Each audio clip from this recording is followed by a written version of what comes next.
Ladies and gentlemen, I would now like to invite Professor Dr. Tahir Saghir, moderator and a leading figure in cardiovascular medicine.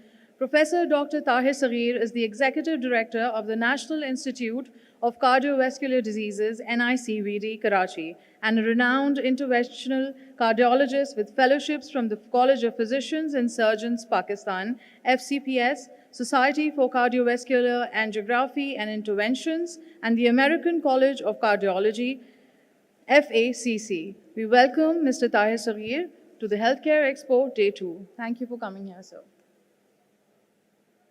Tahir sir, we are honored. You have always been very kind with us.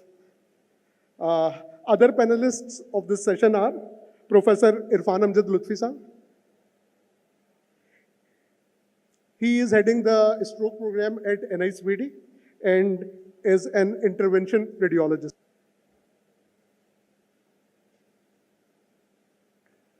Dr. Abdus Salam Khan.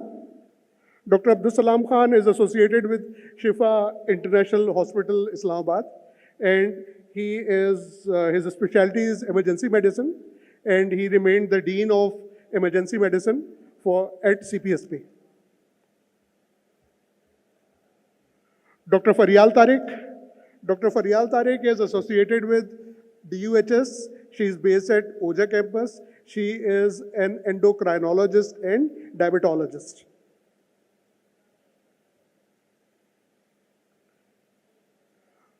Dr. Waqas Khalid, he is associated with PNS Shifa and he is HOD cardiology.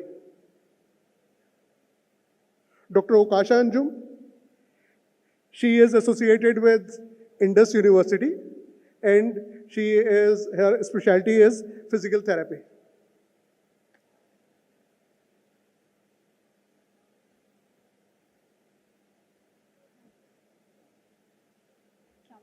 So please.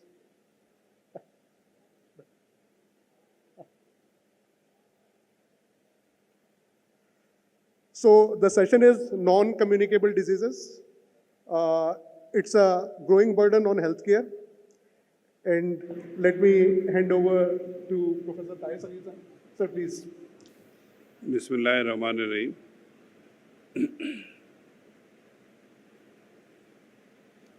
Assalamu alaikum. Thank you very much. Thank you for the kind consideration to moderate the session. Today's session is regarding the non-communicable diseases. It's a huge burden of non-communicable diseases in Pakistan. Way back 15, 20, maybe 30 years back, we were very much concerned about the communicable diseases. But now it's a double burden, the communicable and non-communicable disease. So today's session will be with me, Dr. Abdul Salam from Shifa International, Faryal Tariq from DUHS OJA, Irfan Lutfi Saab from NICVD, Okasha Anjum from Indus University, and Asif Sheikh from DUHS. So to start with the program, I would like to invite Dr. Abdul Salam, Shifa International, regarding the rise of vascular disease in Pakistan.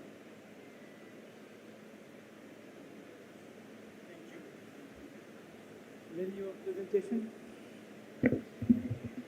Assalamu alaikum, everyone. I'm thrilled to be here, and I thank Badar Expo for arranging such a platform to be part of such a gathering, जिसमें के हम health care professionals और उसके साथ साथ जो health care की supporting जितनी भी चीज़ें हैं उनके साथ एक प्लेटफॉर्म पे बात करें और सॉल्यूशंस क्रिएट करें so that we can benefit our end user, our patient, जिसके पीछे हम सारे ये काम सारे कर रहे होते हैं.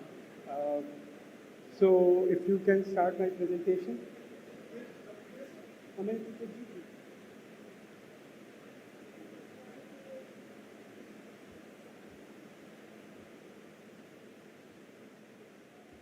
Although it only has 6 slides, so if they cannot produce it in just maybe a couple of minutes, I can relate to you some messages. Communicable और नॉन कम्युनिकेबल डिजीज़ में जो हम ज़्यादातर कम्युनिकेबल डिजीज़ की बात इसलिए कर रहे होते हैं कि हमारे ख्याल में उन तक उनका इलाज एंटीबायोटिक्स, फार्मास्यूटिकल्स और ये वो सारी चीज़ें आसान हैं, और जो नॉन कम्युनिकेबल डिजीज़ हैं उनकी अर्ली डिटेक्शन हमारे लिए we think it's a big issue, क्योंकि वो प्रिवेंटिव मेडिसिन में आ जाती हैं, and then for a lot of people it's a burden. You're trying to maybe go after certain things which are not apparent yet. तो इसलिए वो एक issue बन जाता है. तो when we talk about vascular diseases, actually we are talking about diseases of the arteries, diseases of the veins and diseases of the capillaries. और ये हमने ये देखा है कि ये जो है पाकिस्तान में these are alarmingly increasing in number, and we will talk about that thing in just a minute. तो ये कौन कौन सी डिजीज़ ऐसी हैं जो कि इस कैटेगरी में आती हैं, and I think when we look at it there are different sort of specialist who deal with these issues, and I will just name it for just a few. Coronary artery disease को सारे cardiovascular देख रहे होते हैं, cardiologist देख रहे होते हैं, और साथ साथ when it comes to the surgical stand point cardiothoracic surgeon जो है वो उसको देख रहे होते हैं. इसी तरह Hypertension is a sort of vascular disease. When the pressure of the vessels starts getting up more than usual, it causes problems. Peripheral vascular disease, peripheral arterial disease, peripheral venous disease. ये एक पूरा अलग subject है. Cardiovascular disease again, cerebrovascular disease जिसमें stroke आ जाते हैं, जिसमें के हेमोरेजिक स्ट्रोक्स, इस्कीमिक स्ट्रोक्स, वो सारी चीज़ें आ जाती हैं. Diabetic vascular pathology, renal vascular complications and मीजेंट्रिक vascular things. अच्छा, इसमें जो बेसिक जो इशू जो हम जिसको कह सकते हैं कि एपिडेमियोलॉजी की या हम स्टैटिस्टिक्स की बात करें तो cardiovascular disease accounts for about 29% of all deaths in Pakistan. ये WHO की 2022 की स्टडी, उसमें ये उन्होंने बताया कि 29% of all deaths are cardiovascular. Hypertension is affecting 1 in 3 people. This is a big number, big number. Diabetic related vascular complications is about 26%. Again, a big number. उसके अलावा stroke incidence has increased by 40%.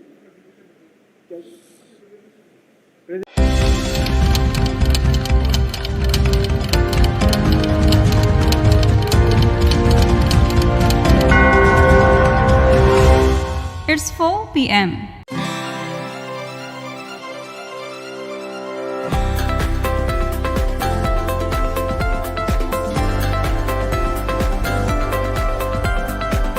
At Badar Expo Solutions, we are committed to connecting people, creating values, and delivering impactful events. Our mission is to make emerging healthcare trends and innovations accessible globally, while fostering meaningful B2B matchmaking opportunities between local and international stakeholders. Health care expo and conference last year हमने शुरू की, इस साल इसका second edition है. Again इसे एक बहुत बड़ी मैं सक्सेस समझता हूँ कि पहले सेशन के बाद हम दूसरे एडिशन के ऊपर आए. Your vision and dedication in promoting Pakistan healthcare industry through such high-level platform is really commendable. Let me start by congratulating Mr. Zuhair from Badar Expos and the spirit behind Abid Abbas Sheikh Saab for arranging such a beautiful conference. ये सिर्फ एक नुमाइश या exhibition नहीं है, ये एक सोच है, ये एक सफ़र है जिसकी बुनियाद डाली जा रही है. और हेल्थ केयर एक ऐसा सब्जेक्ट है कि इसको समझने की और इस पर अमल करने की ज़रूरत है. तो मैं ज़ुहैर नसीर साहब आपको और आपकी टीम को बदर सॉल्यूशन को खराज तहसीन पेश करता हूँ.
Assalamu alaikum, everyone. Good afternoon.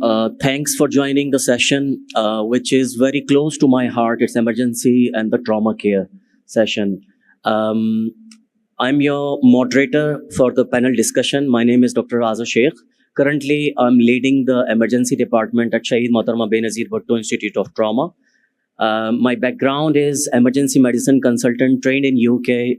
Worked for the NHS healthcare system for 17 years. And for last 3 years, I've been working in Pakistan to help and learn the experiences of emergency medicine and the trauma system in Pakistan. Before we start the panel discussion, we've got one more talk. Dr. Abdul Salam has already delivered his talk on the prevention of the trauma care. We've got Dr. Rashid, who is a thoracic surgeon. I would like to invite him to present his talk, and then we will start the formal discussion. Thank you. Assalamu alaikum. I'm Dr. Rashid. I'm a thoracic surgeon and a trauma surgeon in Pakistan Army. Currently, I'm working in Pakistan Navy. And my discussion is mainly focused on thoracic trauma. But little bit more emphasis is on the military trauma and how we are dealing with the things in our setup. So, first of all, trauma is the leading cause of death in the young people. And about 5.8 million people of biologies and economic groups die every year from the injuries. About 12% of all the world's burden of disease is due to the trauma, and it costs about $500 billion in money annually to treat these cases. This is a general view, and the money that is required to further rehabilitate these patients is then again costs too much. And if we come to the causes of the trauma, we will again see that road traffic accidents are the major cause of trauma. Then are the other things like wars, drowning, falls, poisoning, other causes self-inflicted, but still road traffic accidents are the main cause of trauma. And coming to the thoracic trauma, it causes about 25% of all trauma-related trauma deaths, and contributory factor in up to 75% of all trauma-related deaths. But the important thing is in thoracic trauma, majority of the cases can be treated with relatively simple maneuvers, like the maintenance of the airway and insertion of the chest tube. Only 10% of the blunt trauma and 15 to 30% of the penetrating trauma patients require operations. So, here comes the importance of the training in the basic maneuvers, where you can save up till 90% of the patients from surgery, and you can treat them anywhere. You don't require any specialized center for them. So, coming to the main causes, as you all people know, these are blunt trauma cases, penetrating trauma, compression injuries, blast injuries, etc. Chest trauma, blunt injuries, penetrating injuries, all can be there. But the main, if we come to the pathophysiology, these are the factors: hypoxia, hypercarbia, acidosis, and tissue hypoxia. These are the main killers, and our aim is to prevent these. So the patient is having a good oxygenation, and it does not go into the acidosis and hypoxia and hypothermia. So if a patient went into this, there is a vicious cycle, and one thing leads to the other, and then it keeps on repeating itself till the patient dies. So if we intervene immediately, then we can stop this and we can save life. Okay, what are the factors which had reduced the mortality in these cases? Most important of all is the paramedics and emergency medical technicians. The training of these people that done tremendous amount of good to the treatment of these patients and lead to the improved result in these cases. Then speedy evacuation, development of these special trauma centers where you can treat, investigate and treat these patients, then trauma specialists, refinement of anesthesia techniques, antibiotics, and early diagnosis and management. And early diagnosis and management is only possible with the use of advanced investigations and training of the people who can just look at the patient and can rapidly diagnose this patient and can treat them. Again, factors aggravating mortality are hypoxia, sepsis, and acidosis, which I had already said. These are the 12 things which we are usually looking for in the trauma patients, which are commonly called as the deadly dozen. 6 of them are immediately life-threatening, 6 of them are potentially life-threatening. If you ignore them, then they can, after some time, can become potentially life-threatening. Most commonly, you all know that there's obstruction, tension pneumothorax, pericardial tamponade, open pneumothorax. These all things can be treated very effectively with simple maneuvers if you know them how to treat them.